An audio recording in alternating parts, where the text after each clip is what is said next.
जैसे गधे की पीठ पर घोड़े की जीन अच्छी नहीं लगती, वैसे ही तुम्हारे कंधों पर ये सितारे अच्छे नहीं लगते।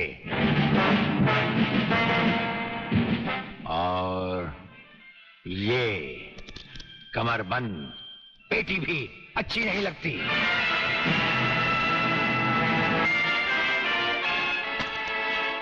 अब वो कसम याद करो जो तुमने खाई थी ये वर्दी पहनने से पहले। हम कसम खाते हैं कि हम पूरी ईमानदारी और वफादारी से देश और कानून की रक्षा करेंगे।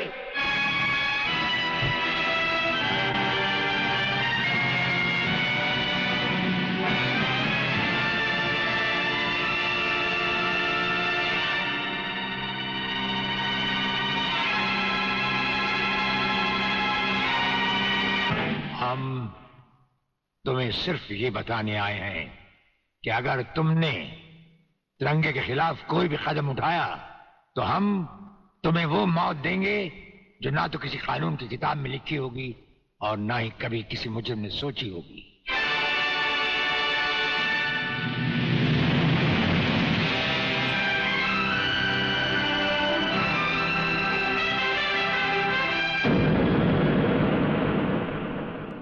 Hello, inspector Wagle speaking.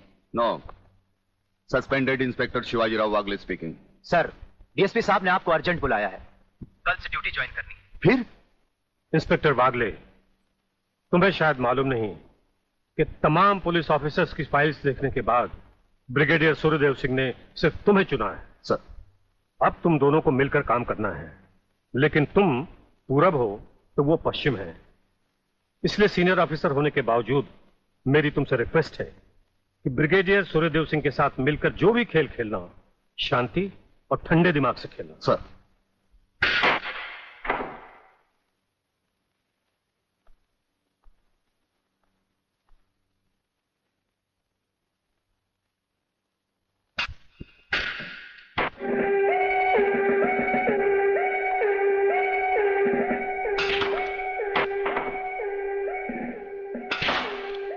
बड़े प्यार से खेलते हैं आप। असली खिलाड़ी मरने वाले दुश्मन को पता भी नहीं चलने देते कि कब होगी उसकी मौत।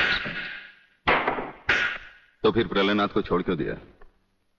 क्या उससे गले मिलने गए थे? गले मिलने गए थे? उसके गले का माप लेने गए थे कि वो फंदे की मौत मरेगा या हमारे पंजे की। वागले, गर्मजोशी अच्छी चीज है लेकिन हमेशा काम नहीं आती।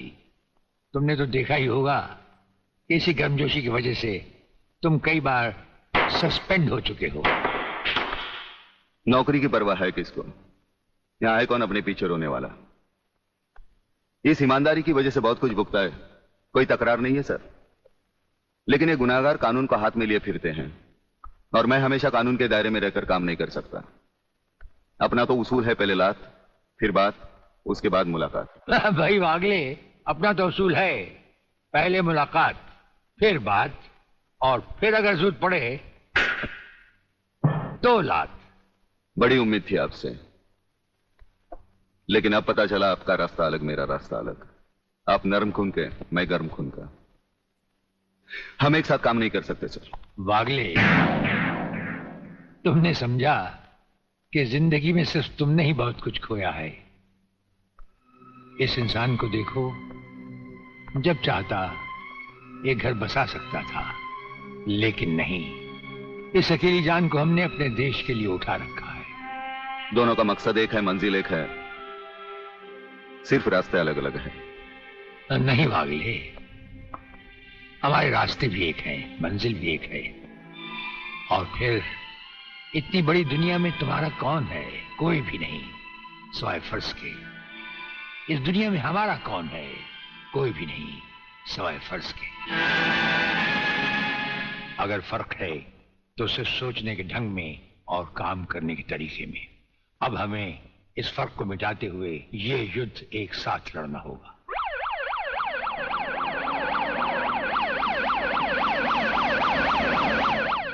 मुझे अपनी जान की तो परवाह नहीं है, लेकिन आप इस तरह खुलेआम गाड़ी में घूम रहे हैं, यह खतरा मैं उठा नहीं सकता। जिस गाड़ी में तुम बैठे हो ये मामूली गाड़ी नहीं। मामूली गाड़ी मामूली आदमियों के लिए होती है, ये गैर मामूली गाड़ी है, एक गैर मामूली इंसान के लिए। बुलेट प्रूफ, और इसमें ऐसे ऐसे गैजेट लगे हुए हैं जो बम से लेकर पटाखे तक की खबर में मिल जाती है। लेकिन इस वक्त हम जा कहां रहे सर? गाड़ी रुकने पर तुम्हें खुद ब खुद पता चल जाएगा।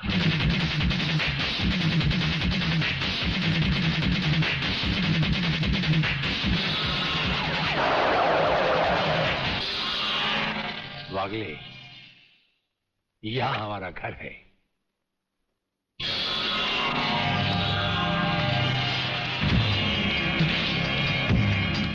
यहां तो सिर्फ चारों तरफ जंगल ही जंगल नजर आ रहा है, रहने की तो कोई जगह ही नजर नहीं आ रही। अभी नजर आ जाएगा बहादुर।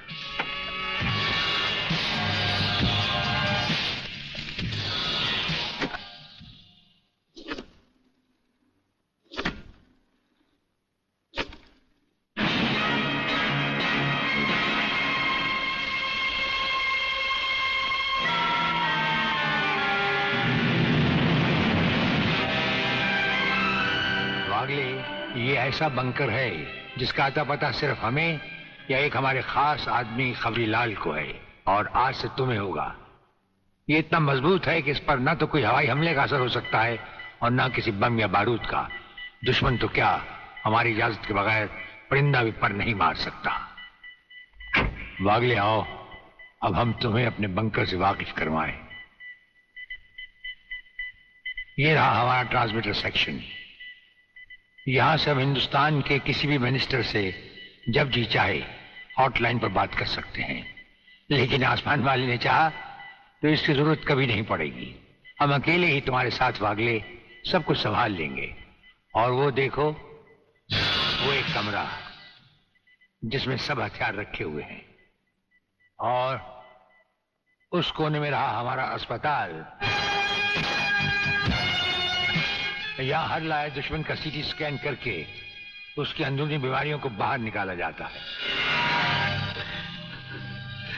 मुझे छोड़ दीजिए ब्रिगेडियर साहब, मैं सच कहता हूं, मैं प्रलयनाथ के बारे में कुछ नहीं जानता।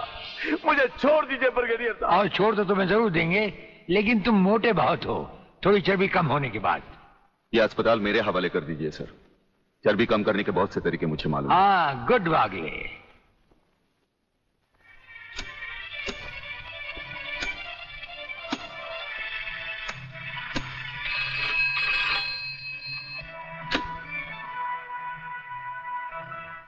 नमस्कार सर, मैं खबरीलाल बोल रहा हूँ। ओ खबरीलाल, आज के मुख्य समाचार ये हैं कि प्रलयनाथ गुंडा स्वामी ने खतरनाक किलर बब्बन खूनी को आपको खत्म करने के लिए एक बहुत बड़ी सुपारी दी है। हमारे नाम की सुपारी खाने वाले को जिंदगी भर दांत चबाने पड़ेंगे।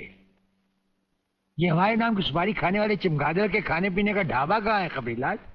शहर से 40 मील दूर काली पहाड़ी के पीछे उसका एक अपना बहुत बड़ा मैंगो फार्म है। आज के समाचार समाप्त हुए।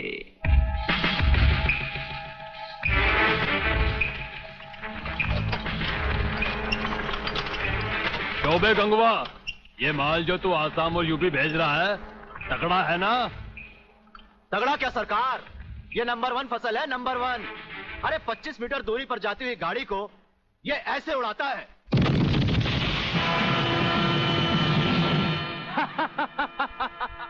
देखा सरकार, ये अपनी बम फैक्ट्री में बना हुआ मैंगो का कमाल। यूपी और असम में आतंक फैलाने के लिए ये माल तो ठीक है, पर मुझे वो माल बता जो ब्रिगेडियर सूर्यदेव सिंह को उसकी गाड़ी के साथ जलाकर उसे राख कर दे। वो भी तैयार है सरकार। ये देखिए छोटा सा हापुस जो 50 मीटर की दूरी पर जमीन पर गिरते ही ऐसा फटता है कि मरने वाले की हड्डियों का सुरमा बन जाता है। ये देखिए।